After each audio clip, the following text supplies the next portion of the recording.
مفتی صاحب اگر کوئی شرعی عذر ہو تو کیا گھر میں میاں بیوی جماعت کروا سکتے ہیں، اور طریقہ کار کیا ہوگا، رہنمائی فرما دیں۔ کوئی شرعی عذر ہے جس کی وجہ سے آپ مسجد نہیں جا پا رہے تو بالکل گھر کے اندر آپ جماعت کروا سکتے ہیں، بیوی کے ساتھ بھی جماعت کروا سکتے ہیں، اور اگر بیوی نہیں ہے، بچے ہیں، بچوں کے ساتھ بھی آپ جماعت کروا سکتے ہیں۔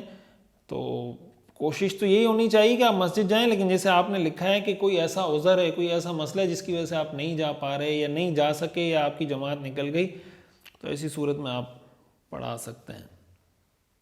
طریقہ اس کا یہی ہوگا کہ بیوی آپ کے پیچھے کھڑی ہوگی، آپ آگے کھڑے ہوں گے، آپ نماز پڑھا رہے ہوں گے اور بیوی پیچھے کھڑے ہو کے نماز پڑھ لے گی۔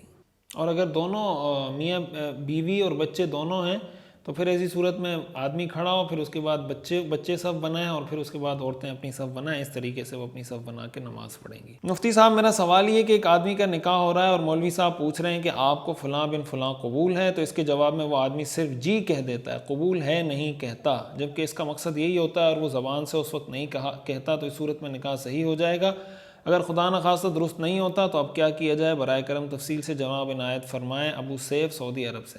دیکھیں، نکاح کے ایجاب و قبول میں کوئی بھی ایسا جملہ انسان بول دے، کوئی بھی ایسے کلمات، ایسے الفاظ بول دے جس سے گواہوں کو، سننے والوں کو سمجھ میں آ جائے کہ بھائی یہ ایجاب و قبول کر رہے ہیں اور یہ ایک دوسرے کو ایکسیپٹ کر رہے ہیں، تو وہ ٹھیک ہے۔ تو جب اس نے کہا کہ آپ کو قبول ہے، اس نے کہا جی، تو یہ بھی کافی ہے، اس سے بھی نکاح ہو جائے گا، اس میں کوئی ایسی حرج کی بات نہیں ہے۔ ناخن کاٹنے کا سنت طریقہ جو آج کل رائج ہے، کیا یہ حدیث سے ثابت ہے؟ نہیں، حدیث سے ثابت نہیں ہے، بس ایک کتابوں میں لکھا ہے کہ آپ اس طرح کاٹ لیں تو اچھا ہے، آپ جیسے بھی کاٹیں کاٹ سکتے ہیں، کہیں سنت سے، حدیث سے کہیں سے ثابت نہیں ہے۔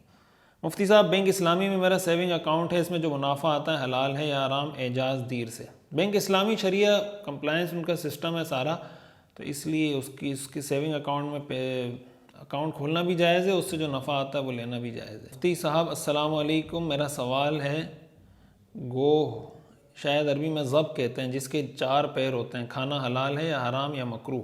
یہ اختلافی مسائل ہیں۔ میرے پڑوس میں ایک آدمی نے کھایا تھا، میں نے منع کیا تو بولا امام شافعی رحمہ اللہ کے نزدیک جائز ہے۔ حدیث کی روشنی میں جواب عنایت فرمائیں۔ اسامہ نور انڈیا سے۔ جواب ضرور بے ضرور دیں۔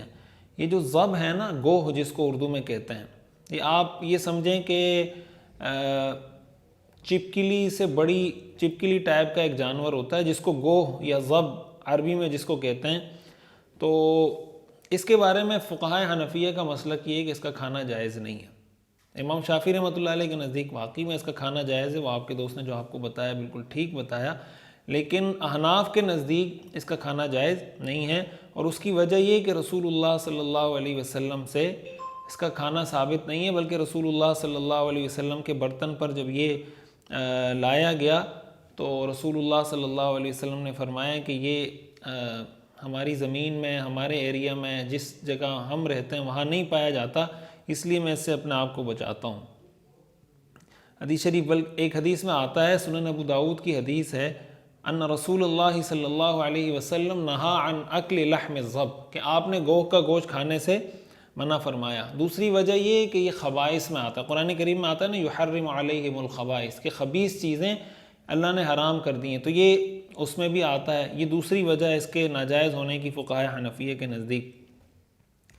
اور امام شافعی رحمۃ اللہ علیہ اس سے استدلال کرتے ہیں کہ رسول اللہ صلی اللہ علیہ وسلم کے دسترخوان پر کھایا گیا۔ حضرت خالد بن ولید رضی اللہ تعالیٰ عنہ کے بارے میں آتا ہے نا کہ رسول اللہ صلی اللہ علیہ وسلم کے سامنے جب پیش کیا گیا اور آپ کو پتہ چلا تو آپ نے ہاتھ کھینچ لیا، تو حضرت خالد بن ولید رضی اللہ تعالیٰ عنہ نے جب پوچھا، آپ نے فرمایا کہ ہماری زمین میں یہ نہیں پایا جاتا، اس لیے میری طبیعت میں اس سے گھن آتا ہے، تو اس لیے میں نہیں کھاتا، تو حضرت خالد بن ولید رضی اللہ تعالیٰ عنہ نے وہ کھا لیا۔ امام شافعی رحمۃ اللہ علیہ اس حدیث سے استدلال کرتے ہوئے کہتے ہیں کہ جب حضرت خالد بن ولید نے رسول اللہ صلی اللہ علیہ وسلم کی موجودگی میں کھا لیا، اس کا مطلب اس کا کھانا حلال ہے، وہ اس سے استدلال کرتے ہیں۔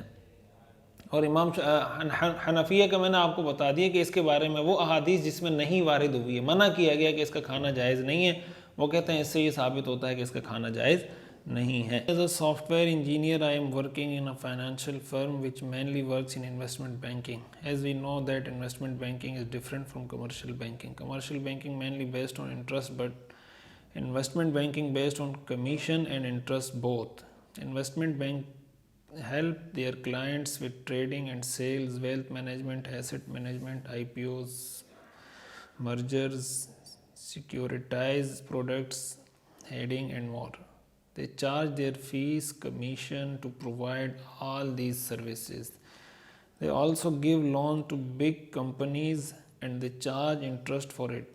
So basically the income of investment bank contains their fees and commission plus interest as well. So working in investment bank would be halal or haram as a software engineer. یہ جو آپ نے پوچھا ہے نا کہ سافٹ ویئر انجینئر کے طور پر آپ کی جاب کرنا کسی انویسٹمنٹ بینک کے اندر یہ جائز ہے یا جائز نہیں ہے، یہ ڈیپینڈ کرتا ہے کہ آپ کی جاب جے ڈی کیا ہے، آپ کی جاب ڈسکرپشن کیا ہے، آپ کرتے کیا ہیں. اگر آپ کا جو اس کی جاب ہے وہ ایسی نہیں ہے جس میں براہ راست آپ کی انوالومنٹ سودی ریکارڈ کو مینٹین کرنے کے ساتھ ہے، یعنی آپ نے کوئی ایسا سافٹ ویئر اگر بنا کے بینک کو دیا اور آپ اس بینک کے ملازم ہیں کہ جس سافٹ ویئر کا مقصد یہ ہے کہ اس کے اندر وہ یہی سودی معاملات کا لین دین کریں تو ظاہر ہے کہ ایسی صورت میں تو آپ کا اس میں اس جاب کرنا بھی جائز نہیں، اس سے جو آپ کو انکم مل رہی ہے وہ بھی جائز نہیں. لیکن اگر as a soft where engineer آپ نے کوئی ایسا سافٹ ویئر ان کو بنا کے دیا ہے جس کا سودی معاملات کے ریکارڈ مینٹین کرنے سے کوئی تعلق نہیں ہے، یا آپ کا جو شعبہ ہے سافٹ ویئر انجینئرنگ میں کوئی ایسا ہے جس کا ان معاملات سے تعلق نہیں ہے، جیسے بعض اوقات آئی ٹی کی فیلڈ میں ہوتا ہے کہ آپ نے مثلاً جسٹ کسی کو گائیڈ کرنا ہے، بڑوں کو بریفنگ دینی ہے کہ یہ سافٹ ویئر کیسے کام کرتا ہے وغیرہ وغیرہ، کوئی اس طرح کی چیز ہے تو پھر ظاہر ہے کہ وہ انکم اس کی حلال ہوگی. ڈیپینڈ کرتا ہے آپ اگر اس کی پوری تفصیل لکھیں گے کہ آپ کی جے ڈی کیا ہے، آپ کیا کیا ایکٹیویٹیز پرفارم کرتے ہیں اس جاب میں رہتے ہوئے، تو اس کے بعد اس کی تفصیل واضح ہوگی. اگر آپ یہ ساری لکھ کے دوبارہ بھیج دیں گے تو انشاءاللہ ہم اس پہ تفصیلی کلپ دوبارہ ریکارڈ کروا دیں گے.